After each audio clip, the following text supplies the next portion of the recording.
All right, everyone, welcome into the Week 8 lineup builder where I touch on my favorite core plays, touch on some fades, my favorite values, and my favorite stacks, and then I'll show you guys kind of what the lineup optimizer is showing for the optimal build. Let's go ahead and get into it. And guys, just real quickly, apologies for kind of the later content for NFL DFS. Just NBA was back. I was excited to get into that. I'll try to get on my normal schedule for next week covering NFL as well. That being said, make sure to show love for the NFL content or for the DFS content in general. It does seem to be that the prop space content has really been taken off, and because of that, I kind of need to favor that. So if you guys enjoy this coverage, make sure to just simply like that. Helps out a lot. But looking at my favorite core plays here, the issue that I have on this slate is that the quarterback position is just absolutely loaded on the top end. I would say this is the first time really all season in which it almost feels like a must to pay up at quarterback. Now, last week I was telling us we need to be playing Lamar Jackson if we're not really paying down for a value play at quarterback, whether that be Jordan Love or Banjan, and he really went off, and he has just looked so good. And I know Stephen A. Smith might not think so, but against Pittsburgh he played very well. The stats weren't really there. Against Tennessee, didn't exactly need to dominate for them to win, and then against Detroit just dominated. Now he gets a super good matchup going against Arizona. I would feel like he is my favorite play there. He's the one I've been kind of defaulting to the most, but if you go with Jalen Hurts, that's much more easy to stack him, and then Patrick Mahomes just in a smash pot against Denver as well. And then really to me, I'm just skipping over everyone else. I'm dropping down into kind of the Jordan Love, Brock Purdy range. I'm fine with that. At the same time, I don't think Zach Wilson is an extremely terrible play. Definitely not a core play though. But that's why to me, for the first time this season, it really feels like we need a force in a stud. So to me, I'm going to be going with Lamar Jackson this game against the Arizona Cardinals. At the running back position, to me, guys, it's kind of simple, and I'll show you guys the ownerships here at the running back spot. To me, it's kind of strange. So Christian McCaffrey being the highest owned makes sense, but then we get into Breece Hall. It's interesting there how much love he's getting. You look at Bijan Robinson, interesting how much love he is getting as well. To me, kind of the standout plays, especially looking at ownership, is probably Mostert, is probably Saquon, and it's probably JT. Let's touch on why. So Saquon is just that offense. We saw that last week. He had himself a very good game against Washington. Actually had a pretty good game against Buffalo as well, who we know is a tough defense. Ended up being 3 or 7 rushing yards shy of that 100-yard bonus. And the Jets defense is good, don't get me wrong, but they are defeatable via the run game. Do you need to pay up for him if you're paying up for Lamar Jackson? Maybe not, and that's kind of the issue. You do have CMC in maybe a pretty good spot against Cincinnati. He did look slightly lower or slower last week, did he not? At the same time, I do think we want to be trying to find ways to fit him into our builds. He is just a stud, and we all know that.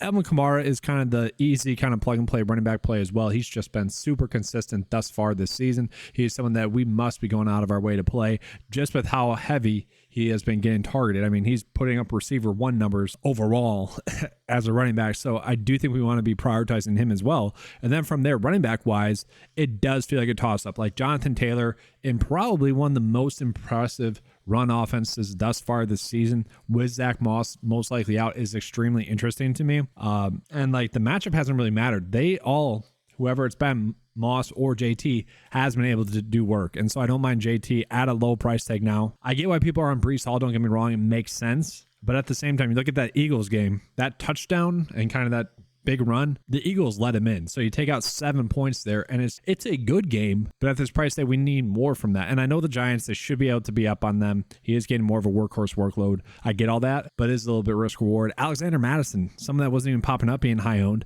is at a kind of interesting price tag. I know he wasn't used that much against the Niners. Against Green Bay, they might default to that Chicago Bears game plan where they're like, all right, we just need long sustained drives. We need to let the other team beat themselves. And so he might not be a terrible pivot. Jerome Ford currently listed as questionable. If he is out, Kareem Hunt just becomes an instant, I don't want to say lock, I never like using that word, but an instantly great play. Now, Pierre Strong is still going to get some work. They like to use a 2 running back system there. So it's not like he'd be a workhorse, but at the same time, he would get heavily involved and would be the RB1 there. And then as well, Darrell Henderson at 4.8, I think he might be worth the look here. He just got elevated from the practice squad again, which kind of makes it seem like he's going to be the RB1 here again. And the worry is going to be the fact that Royce Freeman probably looked a little bit better. But when we look at the snap counts, like if we're getting a running back that can play 60% of the snaps compared to Royce Freeman getting about 42, while also getting 20 opportunities, that is elite. And I know he's going against Dallas, a pretty good defense, don't get me wrong, but we have seen that the RB1 in the LA Rams offense for years now has been an extremely coveted position for fantasy points. And so to me, as long as that is Darrell Henderson, I'm fine taking that risk. Now, I feel like this is a very solid base start. Now, obviously, average salary remaining, we're going to have to make some pivots. We might have to get off of CMC if we are paying up for Lamar Jackson, which I do feel like is going to be the correct move, but we'll see. Looking at the core plays at the receiver position. You know, personally, guys, I don't think I need to like touch on Tyreek Hill as being a great play.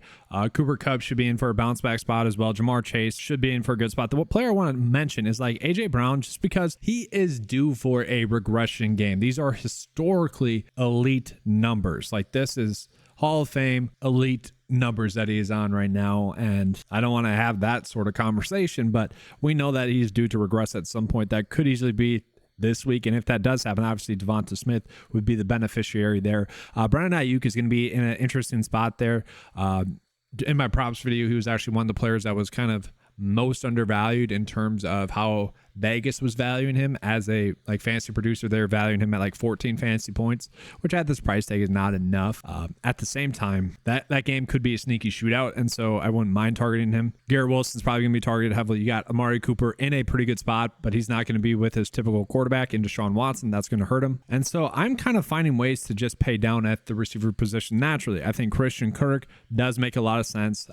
Cash play, I don't know. Like I still am like a little bit too hesitant on these Jaguars receivers. Like he had a big play that really vaulted his game in the last game against New Orleans. Now that was a tougher matchup than his Pitt, and you expect him to be able to have a good game. That is a super cheap price tag for that matchup, for that role that he is playing in that offense. So I do like him as a play. Zay Flowers, I do think if we are playing Lamar Jackson, we want to try to get to Zay Flowers. He has just looked super good at the same time, and I don't love this play, but Odell Beckham is at just such a super cheap price tag. And I do think we are going to see these snaps just continue to rise. Like he got injured in that first game, hasn't really been healthy. He's just going to continue to trend upwards in terms of health. And we actually saw that happen with Nelson Aguilar, who has looked pretty darn good for them, see a decrease in snaps. So as long as Odell can start to get more and more snaps, like if he plays 65% of the snaps in this game, I do expect him to be targeted heavily. He is definitely an interesting value play. I actually like that stack is Jackson, Zay, OBJ, and even Mark Andrews. Obviously, Mark Andrews more or less the receiver one there. I do think Christian Watson, I know he kind of hurt us last week, 5 targets, but was on the field a ton. He almost feels like a great bounce back spot here going against Minnesota. Last week, as the week progressed in this video, I said, you know, it is starting to feel like I maybe like gassed him up a little bit, given the fact that he's probably going to be matched up against Patrick Surtain a lot. And then we actually saw Romeo Doubs, who was the natural pivot, have a better game, even though he dropped a touchdown. So I still really love Christian Watson there. Drake London has been someone that's been extremely efficient as a fantasy producer, but I want to play Deontay Johnson, I think. The matchup with Jacksonville doesn't scare me. Last week, he came in and saw 66% of the snaps, which, you know, one more week healthy, I expect that to get up to 75. And if that occurs, like he is just a stud play, doesn't even carry an injury destination this week. So he's looking like one of the better receiver value plays on this slate. I will say if Curtis Samuel is out, we are probably playing Jahan Dotson, who has probably been one of the more biggest disappointments thus far this season, but he'd be in for a great spot. I would love to say that Kendrick Bourne or Demario Douglas would be core plays, but we just we can't trust this Patriots offense. Like it's pretty clear that they need to get those two players involved, but we just haven't seen that occur just yet. And Demario Douglas is super cheap for a guy that had himself a pretty darn impressive role as the kind of receiver number 2, as really the third best option in that offense. I would argue he's their best option. Now the issue is that they're probably going to play Juju again, which we don't like. And honestly, this receiver position does sort of just feel like, I don't want to say it's like an afterthought because it never should be. Receiver is very important, but like we get Drake London at such a cheap price tag. He has been very much kind of the focal point of that offense lately. I think it's a very good matchup against Tennessee. I'm going to be targeting him, and then I might just play Watson. I know he burnt us last week. I feel like it's just the correct play again. As long as he's healthy, he did kind of avoid what seemed like a major knee injury. Looking at the core plays for the tight end position, to me, it is kind of like you do want to pay up for one of these 3 studs.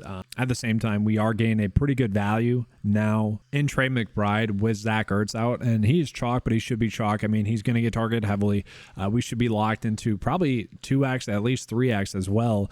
So he's definitely someone I'm going to be looking at. And then we have a pretty good kind of base to go off of. But let's go and talk about my favorite stacks. So when I talk about stacks, I want to be targeting games that are both going to be like higher scoring, but also close as well. We look at it right now. I don't know if we exactly have that on the main slate. Basically, every game is projected to either be stayaways with this the Jets-Giants game, Atlanta-Tennessee game. There's that. The Green Bay Packer-Minnesota game is projected to stay close, and knowing Minnesota, that could be the case. Colts game, definitely interesting, but like there's no specific game that we should directly be targeting. And so for stacking purposes, that does make it extremely difficult. Like the easy ones would just be Jalen Hurts with A.J. Brown, maybe Swift because he gets used in the passing game. I'd be fine with that. Lamar Jackson, I already mentioned Zay Flowers, OBJ, maybe even Aguilar, but Mark Andrews as well. Like those are the simple ones. Kirk Cousins, you don't expect him to really go off against this Green Bay Packers defense, which has been frustrating, but you could stack him up with Jordan Addison, who I think has looked really good. He's lived up to the hype I had for him. Then you could also pair him up with TJ Hawkinson, who, the Packers really haven't went off against a good offense. And I know the Vikings they don't have a winning record. They're 3-4, but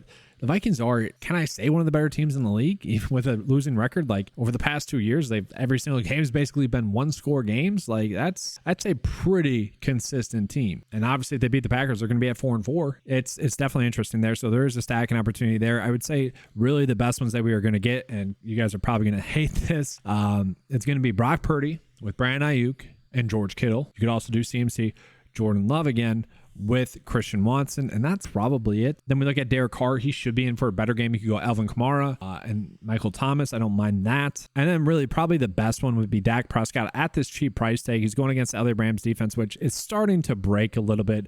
I would say CeeDee Lamb should be in for a better game than he had during this stretch, which was kind of random. But at the same time, that Chargers defense we knew was bad. We want to be using him, and they are 7-point favorites in this game. If that happens, I do think it's going to be because CeeDee Lamb has himself a good game.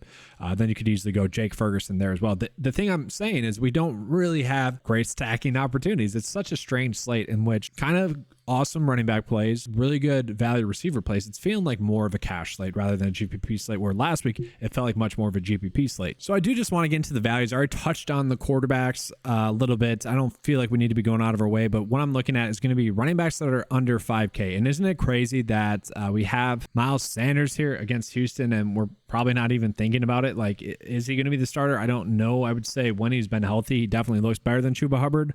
A lot of people are probably, or more people are probably playing Chuba Hubbard than they are Miles Sanders. You got Jaylen Warren, who had his least amount of receptions last week. He is a dynamic playmaker every single week. He makes a pretty awesome play. He's someone that has been extremely consistent as well. He just really hasn't had that game in which he's like busted out yet. And it seems like it's coming, and it just hasn't really happened yet. And that's because Najee Harris has looked good. He's a little bit too high priced to meet that threshold.